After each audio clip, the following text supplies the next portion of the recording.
2022 में पूरी दुनिया के अंदर मंकी पॉक्स के केसेस उन इलाकों में आना शुरू हुए जिन इलाकों में पहले ये डिज़ीज़ नहीं थी। रूटीन में ये बीमारी मौजूद है अफ्रीका के कुछ एरियाज़ के अंदर। हमें समझना चाहिए बीमारी है क्या, ये फैलती कैसे है। इब्तदाई तौर पर जानवरों में होती हैं, फिर वहाँ से इंसानों के अंदर आती हैं और फिर इंसानों से इंसानों में उनकी ट्रांसमिशन होती है, यानी एक इंसान से दूसरे इंसान को भी बीमारी लग सकती है। बिस्मिल्लाहिर्रहमानिर्रहीम।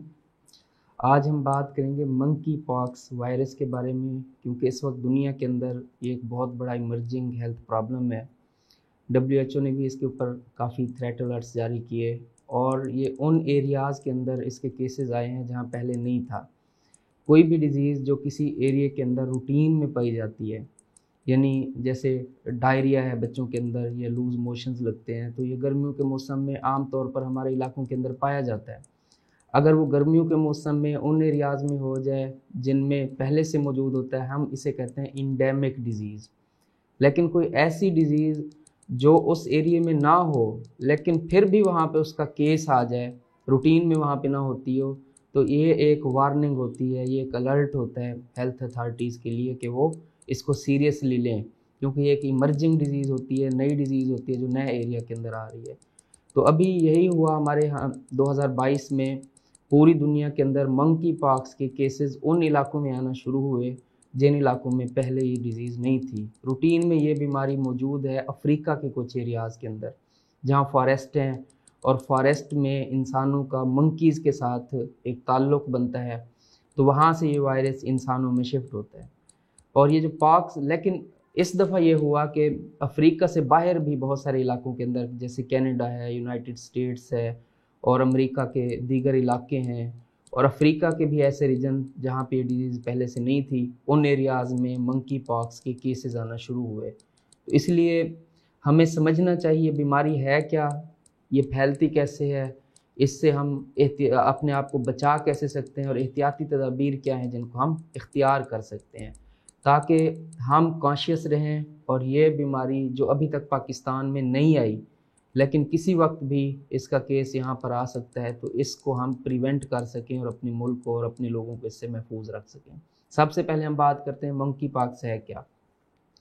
ये बुनियादी तौर पर एक ज़ूनोटिक डिज़ीज़ है। ज़ूनोटिक डिजीज़ हम उन बीमारियों को कहते हैं जो इब्तदाई तौर पर जानवरों में होती हैं, फिर वहाँ से इंसानों के अंदर आती हैं और फिर इंसानों से इंसानों में उनकी ट्रांसमिशन होती है, यानी एक इंसान से दूसरे इंसान को भी बीमारी लग सकती है।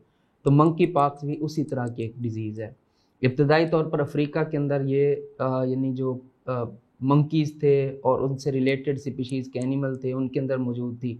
जब इंसानों का उनके साथ इंटरेक्शन हुआ बीमार जानवरों के साथ, वो बहुत सारी शक्लों में हो सकता है, टच किया जाए उनको, उनके ब्लड के साथ डायरेक्टली इन कांटेक्ट आया जाए या उनका मीट कंज्यूम किया जाए या उन जानवरों की केयर करते हुए बीमारी के दौरान भी इंटरेक्शन हो सकता है। तो वहाँ से इंसानों में आई और फिर इंसानों से आगे इंसानों में ट्रांसमिट हो गई।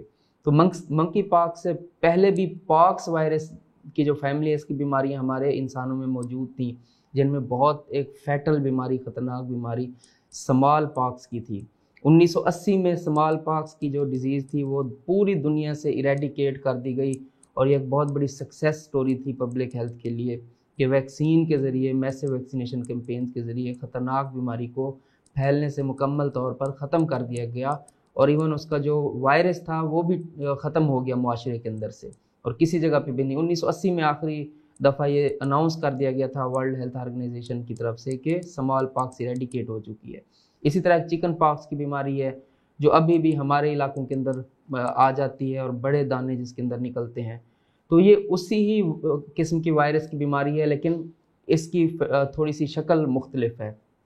इसमें ये होता है कि जब मंकी पॉक्स की बीमारी हो जाती है तो आम तौर पर जो मेडिकल प्रोफेशनल हैं उनके समझने के लिए बड़ी इंपॉर्टेंट बात है कि स्मॉल पॉक्स और चिकन पॉक्स में लिम्फ नोड इनलार्ज नहीं होते, यानी जिसमें गिल्टियाँ नहीं बनती, लेकिन जो मंकी पॉक्स है उसके अंदर गिल्टियाँ भी बनती हैं और फिर इसका जो रैश होता है वो भी थोड़ा सा मुख्तलिफ है, यानी इसके जो रैशेज़ हैं वो हाथ के ऊपर भी निकल आते हैं, पाम्स के ऊपर, सोल्स के ऊपर भी निकल आते हैं, फेस के ऊपर भी निकल आते हैं और ये थोड़ा सा उससे डिफरेंट होता है। तो ये जो पॉक्स मंकी पॉक्स की डिजीज़ थी, अब ये उन इलाकों से, अफ्रीका से निकल के बाकी दुनिया के अंदर फैल चुकी है। इसके वायरस के बारे में भी हम बात कर चुके हैं कि ये पॉक्स वायरसेस की एक पूरी फैमिली है।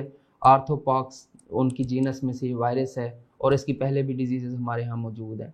और ये बात भी हम कर चुके हैं कि इसका जो नेचुरल हॉस्ट है वो आमतौर पर मंकी ही है और मंकी से इंसानों के अंदर आई हैं। लेकिन इस वक्त जो आउटब्रेक आई है, हैरान कुन तौर पर उसके अंदर जो केसेस दुनिया के अंदर रिपोर्ट हुए हैं उनकी बहुत बड़ी तादाद है। इतनी बड़ी तादाद में ये केस कभी भी नहीं हुए थे। अभी जो WHO ने 15 जून को रिपोर्ट जारी की थी उसके मुताबिक 42 कंट्रीज़ में 2103 केसेस उस वक्त तक रिपोर्ट हो चुके थे।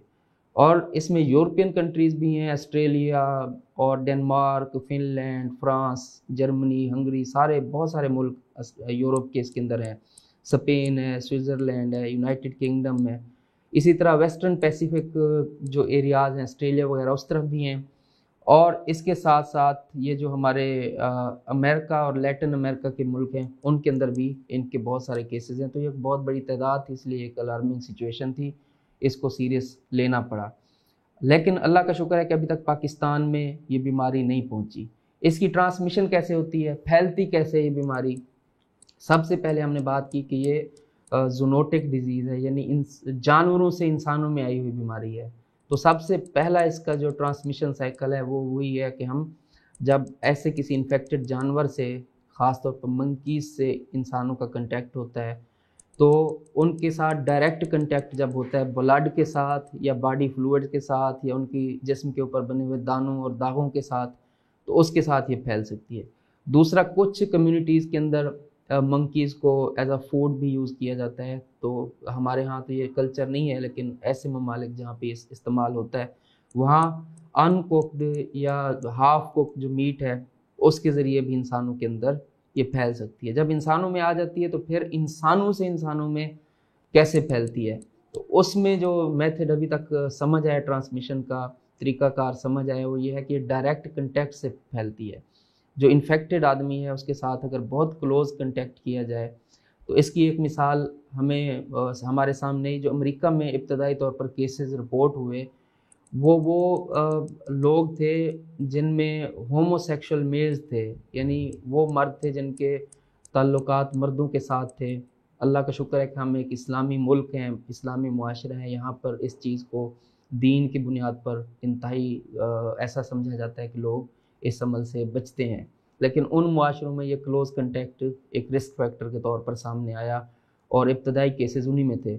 और मैं यहाँ पे एक बात और भी करता चलूँ कि हम अगर थोड़ा सा पीछे चले जाएं, जब पहली दफ़ा एड्स हमारे सामने आई, human HIV human immuno deficiency virus के केसेस सामने आए, तो वो भी इब्तदाई तौर पर ऐसे मेल्स थे यंग एज के जिनके अंदर कुछ इन्फेक्शन नज़र आए, और जब उनको ट्रेस किया गया, उनकी हैबिट्स को देखा गया, तो उनके अंदर भी ये गैर फितरी अमल, इन मर्दों के साथ जो ताल्लुक़ है, जिनसी ताल्लुक़ कायम करना, ये मौजूद था एज अ रिस्क फैक्टर।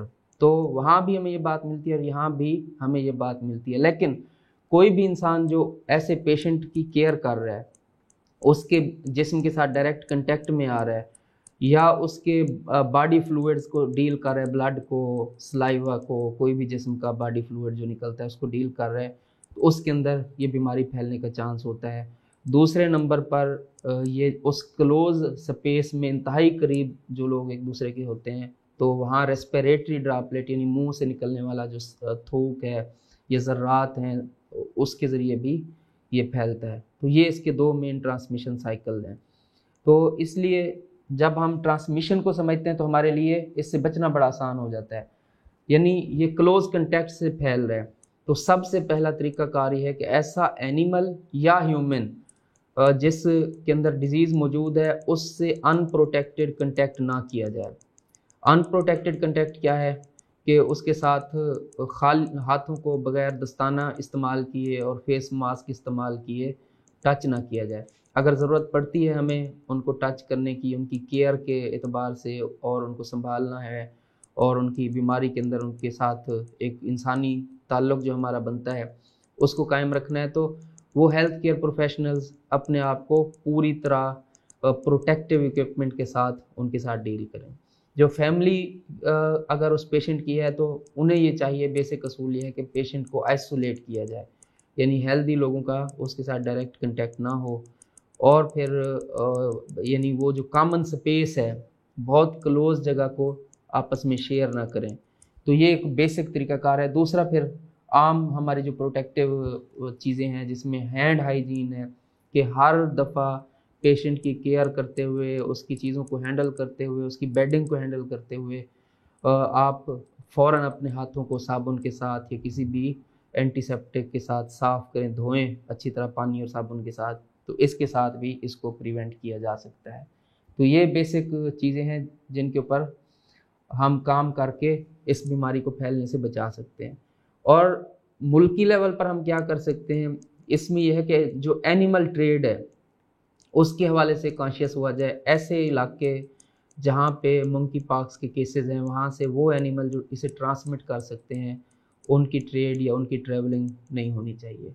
अगर कोई सस्पेक्टेड केस है तो, या ऐसे एरियाज से आया है कोई इंसान जहाँ पे इंडेमिक है, तो उसकी यानी उसकी अंदर हमें सिम्टम्स मिलते हैं या रैश मिलता है, बुखार मिलता है, गिल्टियाँ मिलती हैं, कोई ऐसी अलामतें मिलती हैं जिस बीमारी की कॉमन है, तो उसको आइसोलेट करना चाहिए, फौरी तौर पर हेल्थ अथॉरिटीज़ को रिपोर्ट करना चाहिए और फिर वो उसके ऊपर फर्दर इन्वेस्टिगेट करके डिटरमिन करें कि कहीं ये मंकी पॉक्स का केस तो नहीं है, ताकि वो कम्युनिटी स्प्रेड ना हो। तो ये वो काम है जो हम बड़े लेवल पर कर सकते हैं।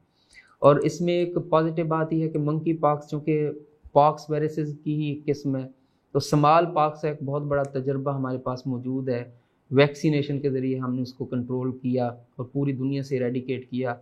तो जो स्मॉल पॉक्स की वैक्सीन है वो मंकी पॉक्स को प्रिवेंट करने में, रोकने में भी कामयाब है और 85% केसेस को वो इफ़ेक्टिवली रोकती है। तो इस वक्त स्मॉल पॉक्स की वैक्सीनेशन रूटीन में तो नहीं होती, लेकिन वो लेबॉरेटरी वर्कर्स या हेल्थ केयर वर्कर्स जो स्मॉल पॉक्स जहाँ पे दुनिया के अंदर कहीं लैब्स के अंदर मौजूद है ताकि उसके ऊपर रिसर्च की जा सके, उसको फैलने से रोका जा सके, तो वहाँ सिलेक्टेड एरियाज़ में उनकी ये वैक्सीनेशन होती है। तो वो वैक्सीन बहरहाल पहले से मौजूद है, उसकी टेक्नोलॉजी भी मौजूद है, तो उसके ज़रिए भी इसे प्रिवेंट किया जा सकता है। लेकिन अभी कहीं दुनिया में ज़रूरत नहीं है उसकी मास वैक्सीनेशन की। और एक इसमें पॉजिटिव बात ये भी है कि इसकी का जो केस फर्टिलिटी रेट है, यानी जितने 100 लोग अगर बीमार होते हैं तो उनमें से कितने सीरियस हो के उनकी मौत होती है, ये भी बहुत कम है। और इसका जो ट्रांसमिशन रेट है कि कितने लोगों में फैलेगा, ये भी बहुत कम है, क्योंकि ये इंतहाई करीबी कंटेक्ट रखने वाले लोगों तक ही बीमारी महदूद रहती है और अगर उनको आइसोलेट कर दिया जाए तो इसे रोका जा सकता है। तो ये कुछ इसके बारे में बुनियादी बातें हैं। तो अगर मज़ीद कुछ इन्फॉर्मेशन इमर्ज करेगी, हमारे सामने आएगी, तो हम उस पर मज़ीद बात करेंगे इंशाल्लाह।